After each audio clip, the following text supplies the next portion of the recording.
Good afternoon. Today I'm going to be reviewing the Aquatico Supermarine. This watch is available from aquaticowatch.com for €462. So firstly, let's look at the box that the watch comes in, and then I'll talk you through the other items one gets with the piece.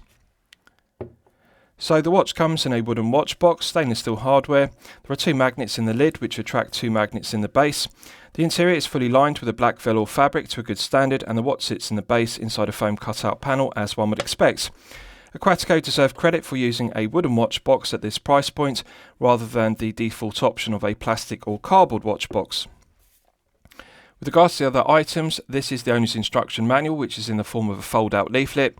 Clear, concise diagrams, the instructions are in English, and it details the operation of the movement use, which is the PT5000 automatic. And lastly, one also gets this plastic guarantee card, and I'm pleased to report the Supermarine is covered by a 2-year international warranty. So, with regards to the specifications of the piece, this is the Aquatico Supermarine. The Supermarine is a limited edition production run of 150 pieces. This is number 136 of 150, and the case back is engraved with the serial number 136/150. We have a 43mm case diameter. We have a 50mm lug-to-lug measurement, a thickness of 15.5mm, and a lug width of 22mm. The isofrane style vulcanized rubber strap is straight and parallel, it doesn't taper, it's 22mm at the lugs and also 22mm at the buckle and tang. Stainless steel buckle and tang is made from 316L grade stainless steel, engraved to a high standard with the Aquatico logo. Nice heavy gauge to the 316L grade stainless steel, no sharp edges, no burrs, and I like the large flat tang which engages very well with the slots in the isofrane style strap. Two sliding keepers, and we've got the angular profile to the isofrane style strap as per the original isofrane strap, so they've done a very good job of replicating the isofrane strap. The underside has a textured finish, and then underneath the slots for the tang it's a smooth finish. Now, vulcanized rubber is stiffer than silicone rubber, but the positive is it is more durable.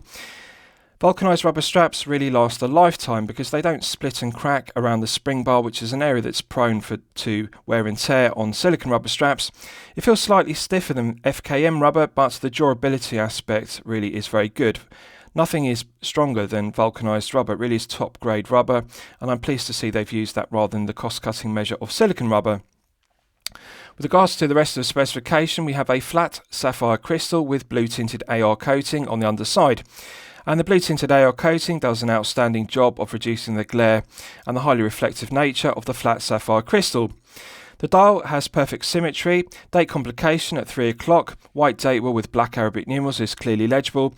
It's a graduated blue dial, so it's darker at the chapter ring, and the blue tone of the ceramic bezel inset matches the blue tone of the graduated dial very well. Minute ticks of the chapter ring are well indexed, and the indices, which are printed, are also clearly legible.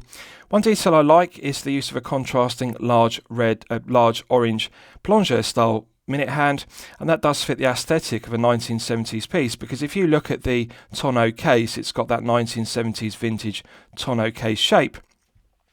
Gear tooth profile to the stainless steel bezel, and as you can see, the bezel is tall, the gear teeth are well finished, and interesting attention to detail because the bezel is secured to the head of the piece with hex screws at every quarter, as you can see, and the hex screws do a good job of securing the bezel, so it's a very well engineered piece.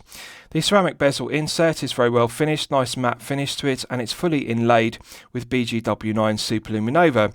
Contrasting orange Lume pip inside the triangle matches the orange tip to the sweeping second hand and also the orange plongeur style hand.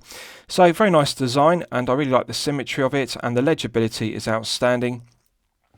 With regards to the crown, it's solid 316L grade stainless steel, nailed finish, and signed with the Aquatico emblem. So let's test the screw down crown execution. The screw down crown provides an effective hermetic seal to 1000 meters, which is incredible specification. It feels smooth. Now, it's not silky smooth, but it does feel smooth. Now, one has to appreciate this is water resistant to 1000 meters, and therefore it does have several rubber O-rings inside. There is a rubber O-ring inside the stainless steel crown and a second rubber O-ring inside the crown tube, and they have to be a tight fit on the winding stem and also a tight compression fit between the between the crown and also the end of the winding stem. So one has to expect some resistance because this is 1000 meters. We're not looking at a 300 meter water resistant piece. So it does feel smooth, it does operate correctly. In the first position, it's the manual wind position, and one can manually wind the PT5000 to its maximum 40-hour power reserve.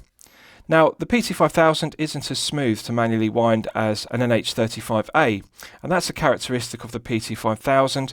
It feels similar to manually wind to the SW200-1 and the ETA2824-2, because of course it is a clone of the ETA2824-2. Pulling it out to the first click position is the quick set date complication, and as you can see, looking at the date window, you can see the quick set works as one would expect. Nice positive click, although the clicks of the quick set date do feel lighter than on an NH35A. Pulling it out to the second click position is the time setting position. The PT5000 hacks, as you can see, I've now hacked the second hand, so it's possible to set the time precisely to the second. Nice light resistance to the PT5000, no backplay clockwise and anti-clockwise, and it's a pleasure to set the time.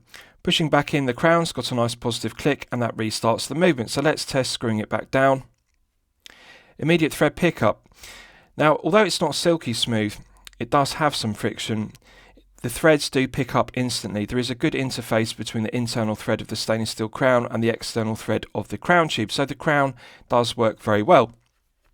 With regards to the case back, it's solid 316L grade stainless steel, and as you can see, it's engraved with a serial number 136/150, because this is number 136 of 150 limited edition pieces. As you can see, it's also engraved with limited edition. Beautifully engraved, finished to a good standard, and it is relatively low profile, bearing in mind this is a 1000 meter water resistant piece. I would expect to see a thicker case back, but Aquatico have done a good job because they've actually recessed the case back into the tonneau case to reduce the thickness down to 15.5 millimeters. I would expect to see a bubble case back on a 1000 meter water resistant piece rather than a perfectly flat case back. So they made the correct decision by recessing the case back rather than making it a bubble case back and thick enough to withstand 100 meters of pressure. I like the drilled holes rather than milled slots, and they work very well because it's very smooth and flat and therefore wears very comfortably against the wrist. The underside to the tonneau head of the piece is finished to a high standard, no sharp edges to the flanks, and I also like there's a nice undercut to the flanks of the tonneau case, which is mirror polished, and that means it's comfortable because when one flexes the wrist, the underside of the tonneau case doesn't dig into the wrist. The undercut means it feels very smooth and it allows the wrist to articulate. So very good attention to detail. Now, minor criticism is they haven't used quick release spring bars in the isofrane style vulcanized rubber strap. They've used conventional spring bars, and it's going to be a tight fit to get a spring bar tool in between the interior of the lugs and also the edge of the isofrane style strap. Had they used quick release stainless spring bars, it would negate the need for using a spring bar tool and make it easier to change the strap. Right, so let's test the bezel execution. 120 click unidirectional bezel. Nice light resistance to the bezel action. Feels lighter than a Seiko Turtle or a Seiko 5KX, which you might be familiar with, and it definitely feels lighter than a Steinhardt Ocean 139. It feels even all the way through the 360 degrees of rotation. Nice loud audible clicks. Now, there is slight lateral side-to-side play, but however, there is no back play whatsoever. So it's a tight bezel action in terms of rotation. We don't have any back play whatsoever, but there's just slight lateral side-to-side play, so that's something they need to improve upon. Let's check the alignment. Perfect. The lume pip and triangle perfectly align with the double applied indices on the dial. So really it's just the lateral side-to-side play they need to tighten up, and I think that would be possible because it does have those hex screws securing the bezel, so presumably tightening the hex screws will tighten the lateral side-to-side play. It's a well executed bezel, it just needs that lateral side-to-side play adjusted, but the back play is nothing and the alignment is correct, which is the most important thing. Right, so I'll give you a wrist shots and you can see how it fits on my 8-inch wrist. Now, on a positive note, I'm pleased to report it does fit my 8-inch wrist. As you can see, I'm able to engage the end of the isofrane style strap in both of the sliding keepers, which is very good. And this makes a refreshing change because often with watches, the strap is just a fraction too short. But on this one, I can engage the end of the strap in both keepers, as you can see. Just enough length for an 8-inch wrist. So that's very good, and it's good that they've included a strap which is long enough because, bear in mind, this is a large piece at 43mm with a 50mm lug to lug, so therefore it's clearly meant for collectors with a larger wrist of 7 to 8 inches, and therefore it should have a strap which fits up to an 8-inch wrist. The straight 22mm isofrane style strap works very well. They've made the correct decision by not using a tapered strap because it is a large piece at 43mm and therefore it does need a wide rubber strap in order to distribute the weight to the head of the piece. Now surprisingly it doesn't feel top heavy even though it's 15.5mm. The isofrane strap does actually carry the weights very well, and the tonneau case shape works very well because it tapers down the head of the piece. And I really like the sunburst finish to the brushed satin finishing to the tops of the tonneau case. It's very aesthetically pleasing the way the sunburst finishing to the top of the case catches the light. Now it's a heavy piece, it's 177 grams. As you'll know from my previous reviews, I consider circa 150 grams to be the sweet spot. At 43mm, one is going to expect a heavy piece, but 177 is very heavy, bearing in mind it's on a rubber strap, not a bracelet. But it's surprising that it doesn't feel top heavy. It actually feels very comfortable. And as I've detailed, one thing I like is they've put an undercut, which is mirror polished, to the undersides of the flanks, and that means one can flex the wrist. Without that undercut on the underside of the tonneau case, it would dig into the wrist. But the undercut means one can articulate the wrist, and it actually feels very comfortable. The tonneau case wraps around the wrist very well. Now, needless to say, at 15.5, this isn't going to slip underneath a shirt cuff if you wear business shirts. 13mm is the sweet spot for thickness. 15.5 is well in excess of that, so it is a very tall piece. But it is surprisingly comfortable, and the feel-good factor is good, the comfort level is good, and of course the wrist presence gives a nice feeling of heft. 177 grams is comfortable to wear for long periods of time, so I would say it's not a piece you're going to wear for 8 to 12 hours per day in comfort. It's a shame they didn't reduce the thickness of the piece and also the heft down to circa 150 grams. If they'd made this piece in 40mm and 150 grams, it would have been more comfortable. At 43 it is very large, but I appreciate it is 1000 meters water resistant, not 300 or 500, so therefore the sapphire crystal needs to be thick, the case needs to be thick, and the case back in order to withstand 1000 meters.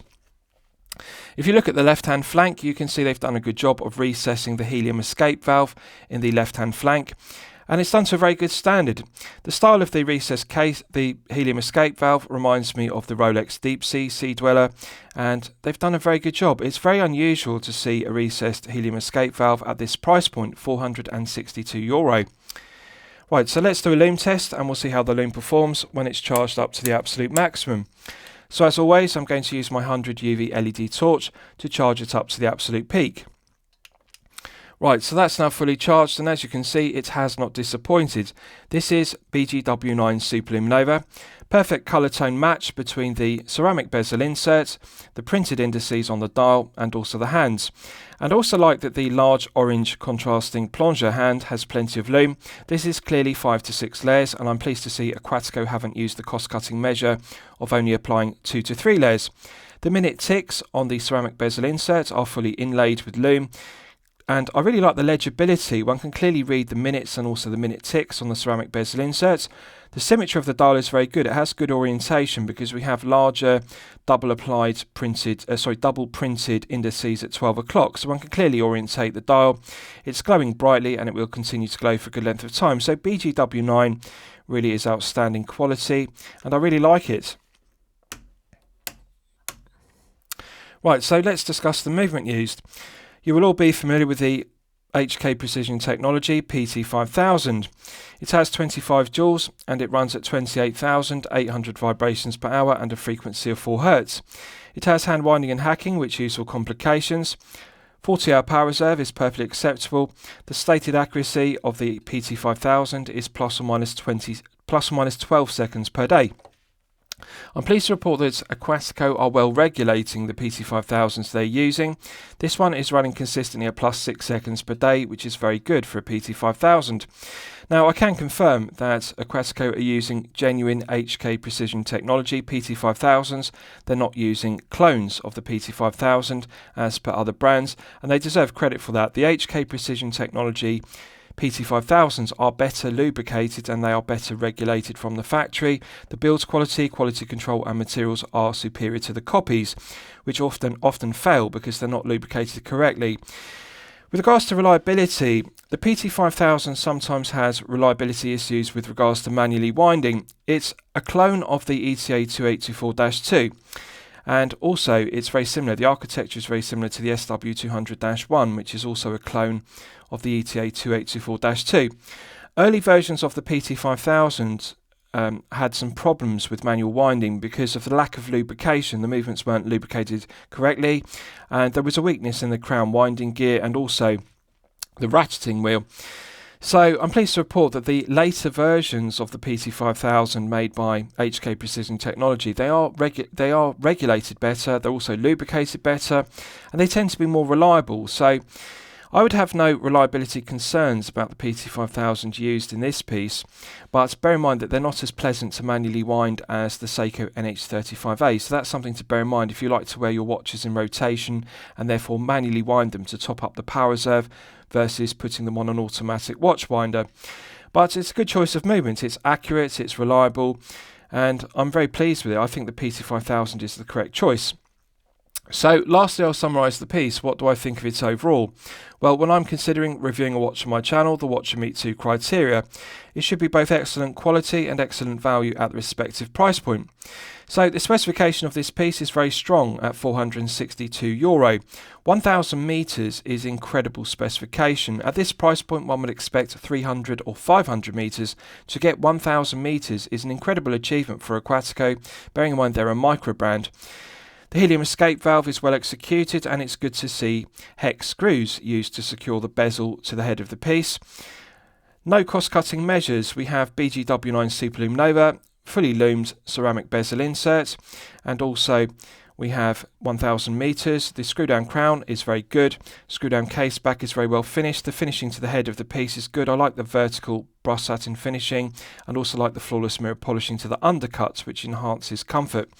So it's a well-made piece. There is only one negative to it, and that is the slight lateral side-to-side play in the bezel, but I think that could be rectified by slightly tightening the hex screws which secure the bezel to the head of the piece. But there's no back play and the alignment is correct. So it's an aesthetically pleasing piece, but it's definitely a piece for larger wrists, such as 7 to 8 inches, because it is long at 50mm lug to lug, and it is tall at 15.5. But if you like pieces with wrist presence, this will appeal. So I'm going to declare it good quality and good value. I'm not going to declare it excellent quality and excellent value because of the one negative, which is the lateral side-to-side play. But other than that, it's a well-finished piece. The quality control, the build's quality, and the finishing is excellent throughout. So I hope you've enjoyed my review of the Aquatico Supermarine. Please feel free to post your own comments below the video. Thank you very much.